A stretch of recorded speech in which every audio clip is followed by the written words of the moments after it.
नमस्कार दोस्तों, आपका हमारे चैनल में हार्दिक स्वागत है। दोस्तों, आज हम लोग उत्तर प्रदेश अधीनस्थ सेवा चयन आयोग लखनऊ जो कि विज्ञापन संख्या 4 परीक्षा 2023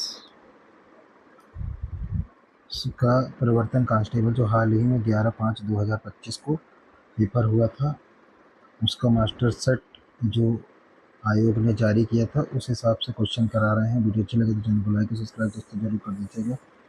तो चलिए वीडियो को शुरुआत करते हैं। तो पहला प्रश्न देख लेते हैं। उत्तर प्रदेश में निम्नलिखित में से कौन सी नदी परिवहन प्रणालियों द्वारा सेवा प्रदान करती है?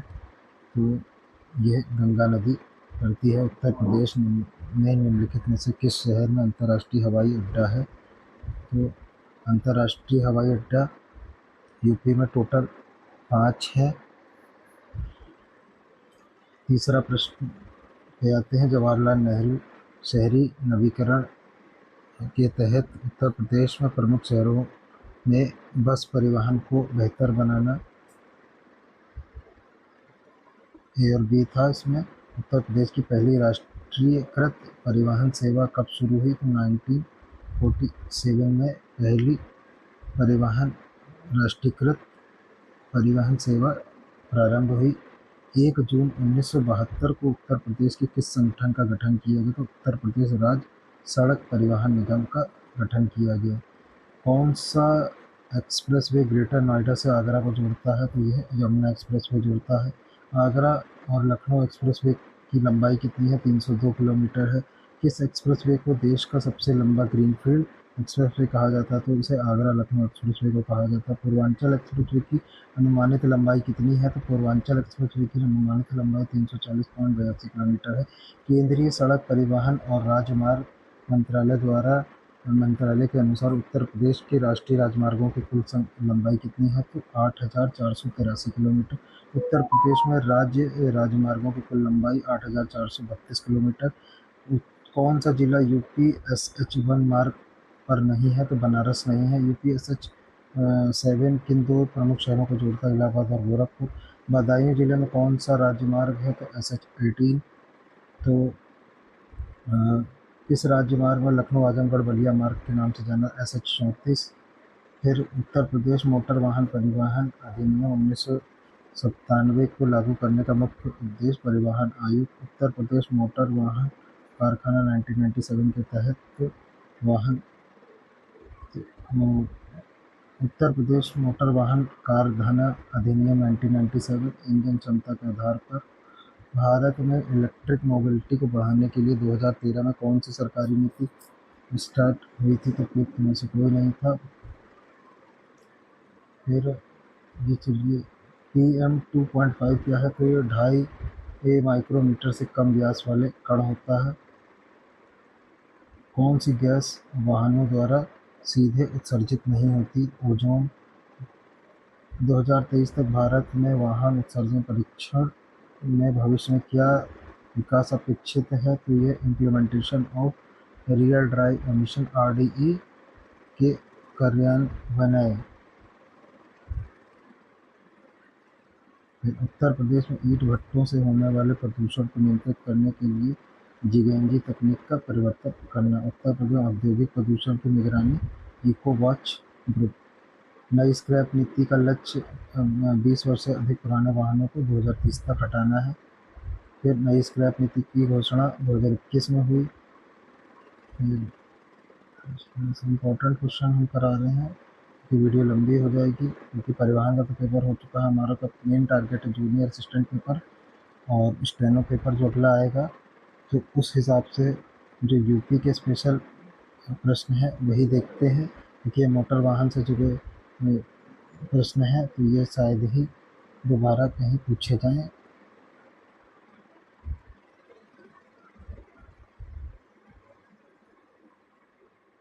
हम लोग इस वीडियो में कंप्यूटर को भी कवर कर लेंगे। तो उत्तर प्रदेश सरकार ने कौन सी पहल प्रदूषण को कम करने के लिए पेड़ लगाने के लिए? तो यूपी ग्रीन क्लीन यूपी। फिर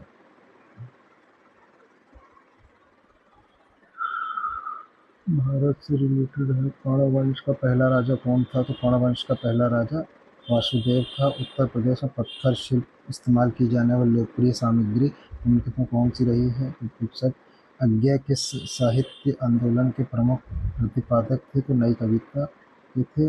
मधुर स्वप्न के लेखक कौन है? राहुल संप्रियतम। उत्तर प्रदेश का झूला नृत्य किस महीने गाया जाता है? श्रावण महीने में। 2008 में उत्तर प्रदेश किस जिले का नाम बदल के काशीराम नगर किया गया था? तो कासगंज। उत्तर प्रदेश में कानपुर जिले में कौन सा बैराज है? तो लवकुश बैराज, जिसको कि लवकुश को ही गंगा बैराज कहते हैं। उत्तर प्रदेश के 28 जिलों से होकर कौन सी नदी बहती है? तो गंगा बहती है। फिर मैथिली शरण गुप्त के बारे में निम्नलिखित में कौन सा कथन सही था? तो ए और बी सही था। उनका जन्म उत्तर प्रदेश झांसी जिले में हुआ था और उनकी पहली प्रमुख रंग में भंग थी कृति। Important word. मुंशी प्रेमचंद के बारे में निम्नलिखित में से कौन सा कथन सही है? तो ए और बी दोनों सही है। मुंशी प्रेमचंद का जन्म उत्तर प्रदेश के वाराणसी जिले में हुआ था। उनकी प्रमुख कृतियों में प्रेमा गोदान शामिल है। उत्तर प्रदेश के लोकायुक्त के बारे में, तो यह भारत के उत्तर प्रदेश राज्य का भ्रष्टाचारी विरोधी संगठन है। विशंबर दयाल उत्तर प्रदेश के पहले लोकायुक्त चुने गए थे। उत्तर प्रदेश के सोनभद्र जिले में निम्नलिखित में कौन सा राज्य सीमा साझा करता है? तो सोनभद्र से आपका छत्तीसगढ़ और झारखंड राज्य सीमा साझा करता है। उत्तर प्रदेश में महत्वपूर्ण राज्य संस्कार संस्थानों के बारे में निम्नलिखित में से कौन सा कथन सही है? तो उत्तर प्रदेश लोक सेवा आयोग की स्थापना 1937 में हुई थी और उत्तर प्रदेश मानव अधिकार आयोग की स्थापना 1996 में हुई थी। आगरा किले के बारे में पूछा गया है, तो अकबर ने इसका निर्माण करवाया था और यह यमुना नदी के तट पर स्थित है। महोबा जिला उत्तर प्रदेश के किस महोबा आपको उत्तर प्रदेश के बुंदेलखंड जिले में है। फिर उत्तर प्रदेश के राज्य चिन्ह में क्या दर्शाया है? तो उत्तर प्रदेश के राज्य चिन्ह में धनुष बाण और मछलियों का जोड़ा दर्शाया गया है। उत्तर प्रदेश में किस कृषि जलवायु क्षेत्र में कृषि उत्पादकता है? तो पश्चिमी मैदान में सबसे ज़्यादा कृषि उत्पादकता है। उत्तर प्रदेश में कितने कृषि जलवायु क्षेत्र हैं? 9 कृषि जलवायु क्षेत्र हैं। 2024 में प्रधानमंत्री ने उड़ान योजना के तहत किस हवाई अड्डे का उद्घाटन किया था? सहारनपुर हवाई अड्डा। पहली पीढ़ी के कंप्यूटर को इस्तेमाल किए जाने वाली मेमोरी डिवाइस थी। तो first generation of the computer में मेमोरी हमारी मैग्नेटिक ड्रम यूज होती थी। फिर कंप्यूटर स्टार्ट हो गया है यहाँ से 101 से आपका कंप्यूटर स्टार्ट हो गया है। किस प्रकार का स्टोरेज डिवाइस पेश किया गया था जो अनुक्रमिक पहुंच की अनुमति देता था? तो यह चुंबकीय टेप देता था। 1981 में कंप्यूटर के इतिहास में कौन सा महत्वपूर्ण घटना थी? तो 1981 में IBM PC का इंट्रोडक्शन हुआ था। फिर 1980 के दशक में शुरू हुई RISC आधारित वर्क स्टेशन पर आमतौर से किस ऑपरेटिंग का इस्तेमाल हुआ? यूनिक्स का ऑपरेटिंग सिस्टम का शुरुआत हो। कंप्यूटर का प्राथमिक उद्देश्य क्या है? तो प्राथमिक उद्देश्य कंप्यूटर का है storage, processing and retrieval data. Computer system के 2 मुख्य घटक क्या होते हैं? तो एक हार्डवेयर होता है, एक सॉफ्टवेयर होता है। हार्डवेयर जो कि जिस पर हम लोग कार्य करते हैं, सॉफ्टवेयर जो उस हार्डवेयर के अंदर एक प्रक्रिया चलती है तो उसको सॉफ्टवेयर कहते हैं। कौन सा उपकरण डेटा को मानव पठनीय के रूप में परिवर्तित करता है? तो आउटपुट डिवाइस मानव converts the data into human to readable. जब हम लोग कोई डिवाइस जैसे कीबोर्ड से कुछ इनपुट करते हैं तो हम लोग जो चीज़ इनपुट करते हैं कीबोर्ड के द्वारा या किसी चीज़ इनपुट डिवाइस के द्वारा, वो हमको आउटपुट हमें कहीं स्क्रीन पर दिखता है तो वो ह्यूमन उसको रीडेबल होता है, इसलिए उसको आउटपुट डिवाइस कहते हैं। कैरेक्टर इम्पैक्ट प्रिंटर अक्सर किस प्रकार की प्रिंट हेड का उपयोग करते हैं? तो character impact printer dot matrix printer का उपयोग करते हैं। कौन सी विशेषता उपयोगकर्ताओं को उनके प्रश्नों क्वेरी को पूरा करने में मदद करती है? तो ऑप्टिकल सजेशन करती है। फिर सर्च इंजन का मूल क्षमता क्या है? तो सर्च इंजन की मूल क्षमता आपकी खोजी शब्दों को अनुरूप दस्तावेज ढूंढना होता है। To find the document that correspond to the search term।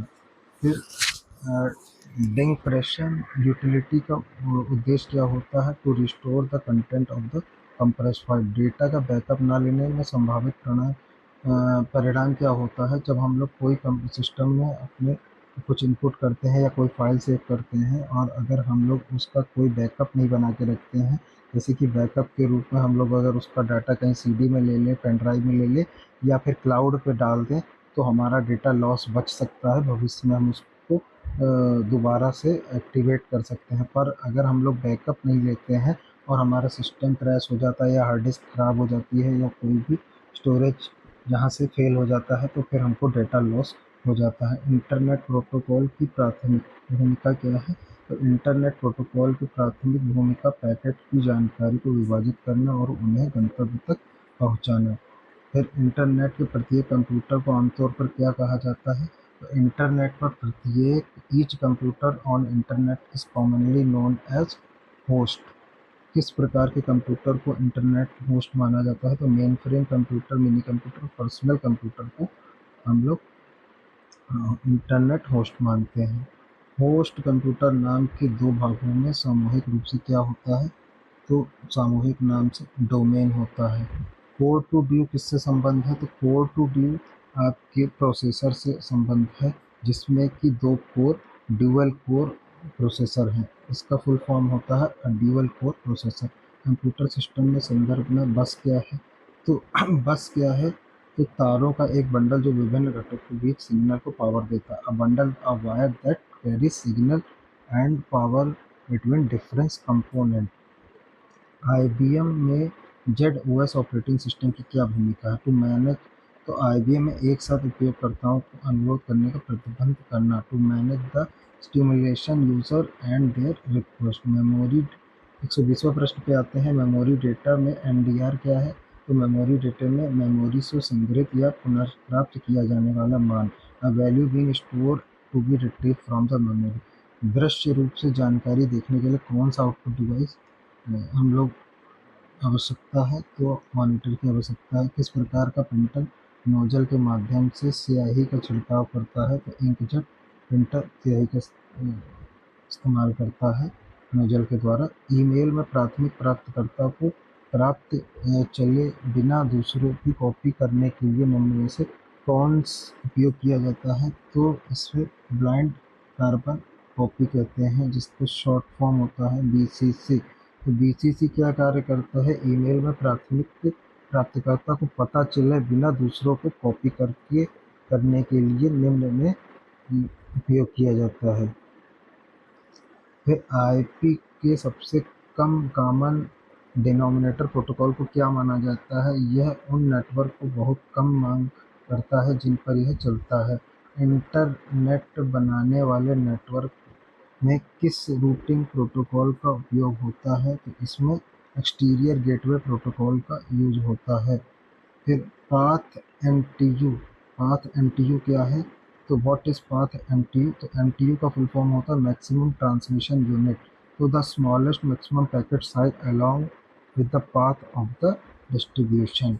Digital रूप से सूचना संग्रहित करने के लिए आप किस उपकरण का उपयोग किया जाता है? तो डिजिटल सूचना को रूप को संग्रहित करने के लिए आप लैपटॉप का भी यूज़ कर सकते हैं और मोबाइल का भी यूज़ कर सकते हैं, कैमरे का भी यूज़ कर सकते हैं।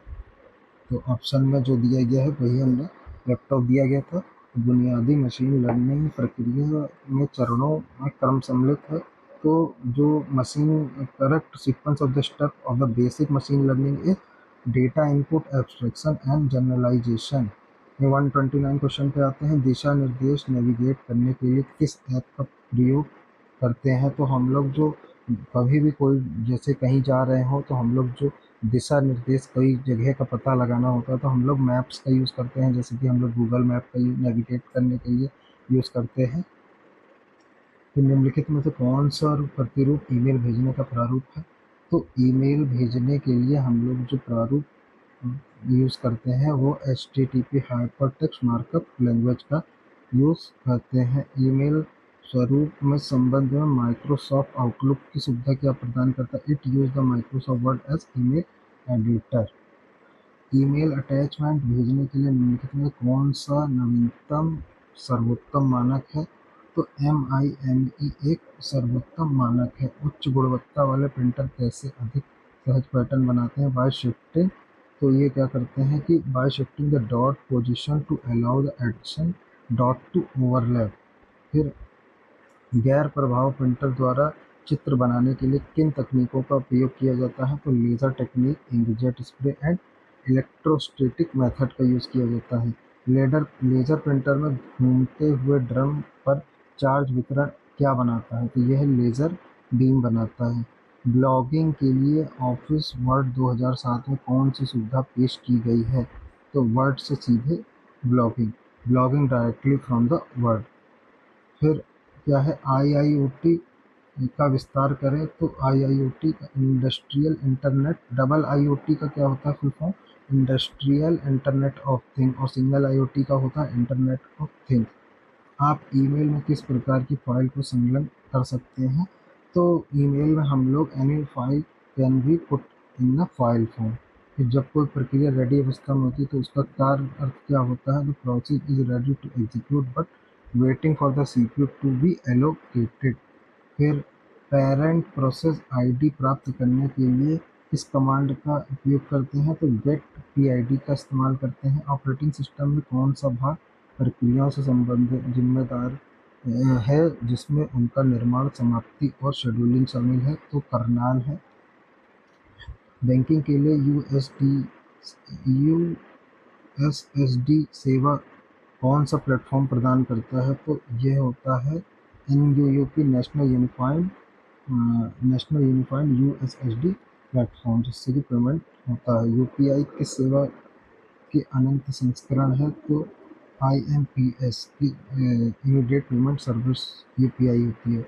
निम्नलिखित में से कौन सा बैंक लेन देन पे EFS का प्रयोग करके किया जा सकता है? उपयुक्त सभी।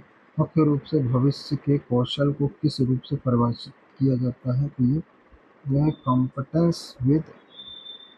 competence for solving the complex problem in emergent context।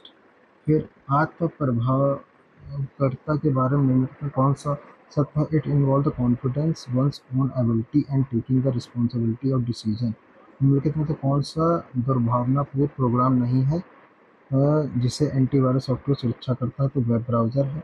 Smart शहरों में जीवन को गुणवत्ता सुधारने के लिए AI किस प्रकार योगदान दे सकता है? Bye collecting the traffic, enhance security through provide crowd and maintaining.